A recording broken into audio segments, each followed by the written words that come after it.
Antioch, he's gone to Iconium, he's gone to Lystra, now he's in Derbe. But it says in Acts 14, verse 19, then the Jews who were from Antioch and Iconium came there. And having persuaded the multitudes, they stoned Paul and dragged him out of the city, supposing him to be dead. And I think it's interesting that Paul might have had that influence even over the Jews in Judaism, that he taught them, I'm going to persecute the church even to the next city. And then when he was working for the church, those Jews chased him from city to city and even tried to stone him and kill him. Paul is giving this history here in Galatians chapter 1, talking about his former conduct and how he had persecuted the church, now talking about his calling by Jesus and how he faced that same persecution. But where does his authority come from? It's coming from Jesus. Back here in Galatians chapter 1 now, he says, in the middle here of verse 17, I believe it is. In verse 17, no, actually verse 16, I want to back up a little bit more. He says, to reveal his Son in me, that I might preach him among the Gentiles, he said, I did not immediately confer with flesh and blood. Who is flesh and blood? Man, right? He's saying, I didn't confer with man, nor did I go up to Jerusalem to those who were apostles before me. Again, those would be men. He says, but I went to Arabia and returned again to Damascus. Now, he says something interesting here as he mentions Arabia, and he's mentioning that these things had been revealed to him by who? Jesus. He's saying it wasn't by man, it wasn't by flesh and blood, it wasn't the other apostles. He says, I didn't even immediately go to Jerusalem. First, I went to Arabia and then back to Damascus. Now, if someone says I go back to Damascus, what does that imply? They were there before. Well, he was in Damascus in Acts chapter 9. He was converted. He was in Damascus. It seems to be that he's mentioning he went to Arabia for a time, then he went back to Damascus. And when you look in Acts chapter 9, he mentions his travels that from Damascus he went to Jerusalem. Well, here he just said, I hadn't gone to Jerusalem yet, which implies that he went from Damascus to Arabia, then back to Damascus, and then in Acts chapter 9 he goes to Jerusalem. He's making this point that he did not receive this authority, he did not receive this training from flesh and blood. He did not receive this training from man, he did not receive this training from the apostles. Who was in Jerusalem that might have trained him? It's those apostles. Peter was there with the others. Maybe Peter had trained him, maybe Peter had given him this authority. He says, no, this didn't come from man. Something happened before that. Now, to some degree, we may not fully understand what had happened to Paul. But we can connect a couple dots and we can see what might be implied that has happened to Paul for where he gets this authority, for where these things were revealed to him. Because twice in this chapter, we see that these things were revealed to him.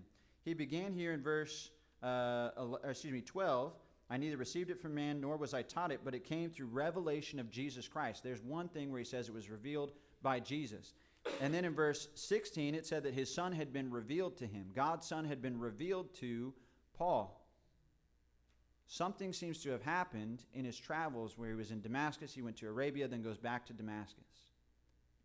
There were some certain qualifications that apostles had to meet, right? We talked last week about when they appointed Barsabbas and Matthias. What were the requirements for them to be an apostle in Acts chapter 1? What was it? Well, they did receive the ability to have the laying on of hands. That's true. The apostles, and they're the only ones who had that. Right, so in Acts chapter 1, it mentions that they had to witness Jesus. They had to see his abilities. They had to see his miracles. They had to see his ministry. They had to see all of those things in order to be an apostle or to be even considered for an apostle. Barsabbas and Matthias had been among those who were watching the ministry of Jesus. They chose Matthias, or I should say, as we were making the point last week, Jesus chose Matthias through the casting of lots. Jesus chose that apostle, but they had to meet those requirements.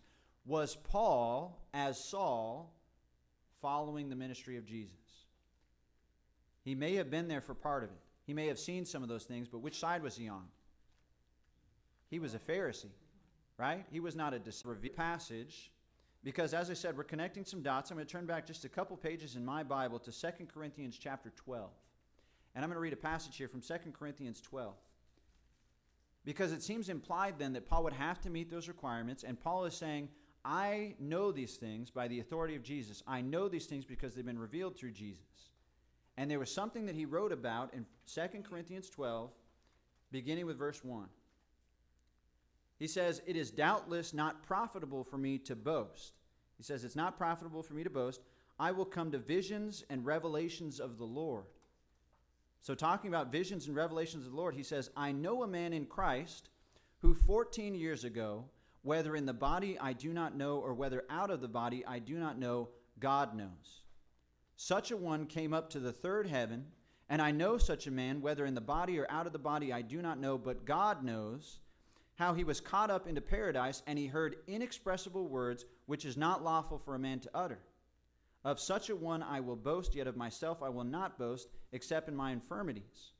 For though I might desire to boast, I will not be a fool, for I will speak the truth, but I refrain, lest anyone should think of me above what he sees me to be or hears from me." Paul talks about something miraculous that happened where someone had things imparted to them from the Lord. He says someone had these things revealed from the Lord. And he says, I'm talking about visions and revelations.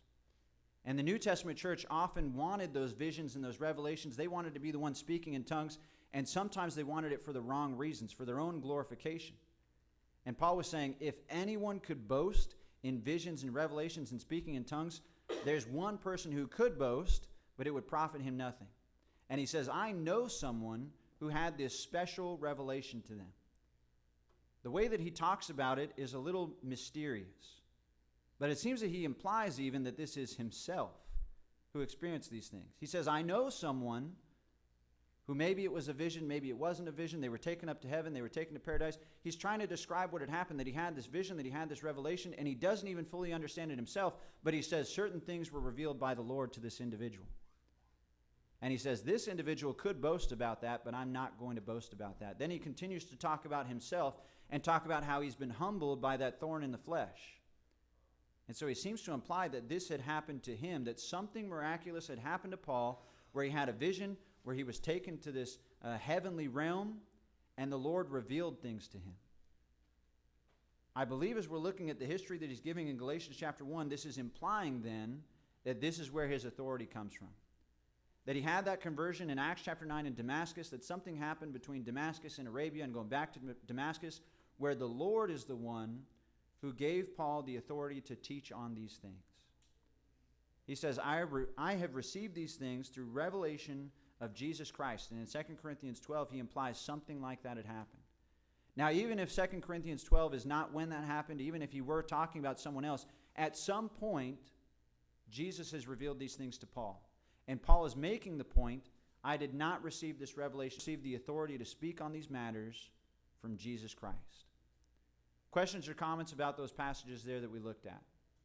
Gary. Did you refer to 1 Corinthians 15 and 8 yet? I didn't know if I missed that. I don't think I have referred to that. I know we were talking about 1 Corinthians 15 last week. We talked about verses 1 through 4 as we were addressing the gospel, as he was sort of summing up the gospel there.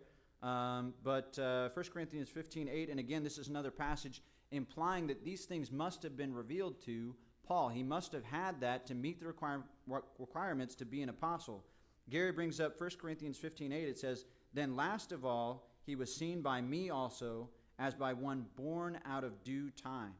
He's mentioning the Lord after he had been resurrected, revealing himself to people, that the apostles had seen him, that they had confirmation he was raised from the grave. Then he mentions of himself, the Lord also had revealed himself to Paul. Further confirmation that at some point, Jesus and Paul were together, and Jesus revealed these things to Paul. And when Paul speaks these things, when he teaches these things, it's not his own authority, it's not the authority of man. The authority comes from Jesus. Gary? Yeah, and like you were pointing out, as far as him having that thorn in the flesh, because of the things that he had done, following on that verse, in verse 9 says, For I am the least of the apostles, who am not worthy to be called an apostle, because I persecuted the church. I think that, Paul, in his ministry, God set it up to where, since he wrote so much of the letters in the New Testament and instructed us, through the Holy Spirit, that, his credibility of being that person who knew Judaism so well and was so, convicted that Christianity was wrong, that it was such a flip for him. And I could imagine when he held the coats of people people. And the reason he was holding the coats for the people was so that the people that were throwing rocks could throw them harder, Yeah. so they could kill the person easier. Yeah. And so he was part of a brutal, retaliation against Christ. And then when Christ had chosen him and allowed him to go that far, so that he would be that much, more convicted, and that when he did become, the apostle that he was, that he would be humble about it because of what he did. But I think that we kind of don't really see, since we didn't live back then, the flip of what happened to him. Sure. Versus, when he changed. To me, it would be like, and not meaning to like bring up politics or anything, but it would be like having, let's say all of our leaders had good character. We'll just say that they did, because Paul had excellent character, even as a Jew, obviously. But it would be like when he changed, it would be like Joe Biden becoming a Republican or Donald Trump becoming a Democrat. Complete flip in their philosophies. Right.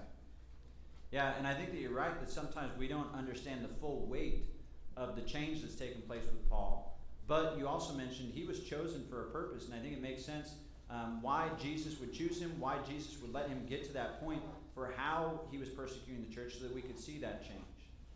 I think it also should give us hope as we're looking at people in the world around us today.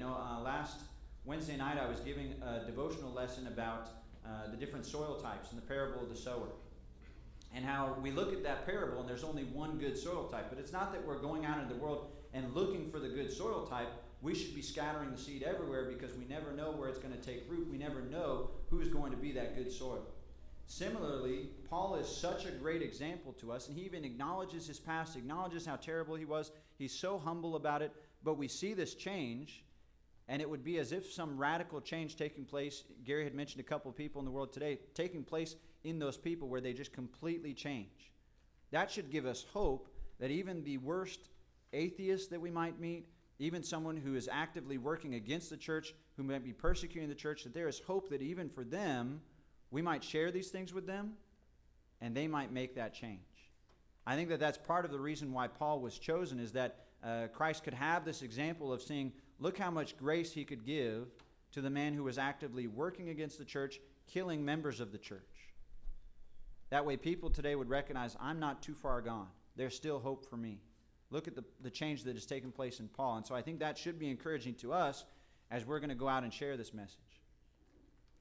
Other questions or comments about the things we've looked at? We are almost out of time here. I know we didn't get to verse 24. He'll mention a couple other things about his travels here, and he mentioned a couple other opportunities that he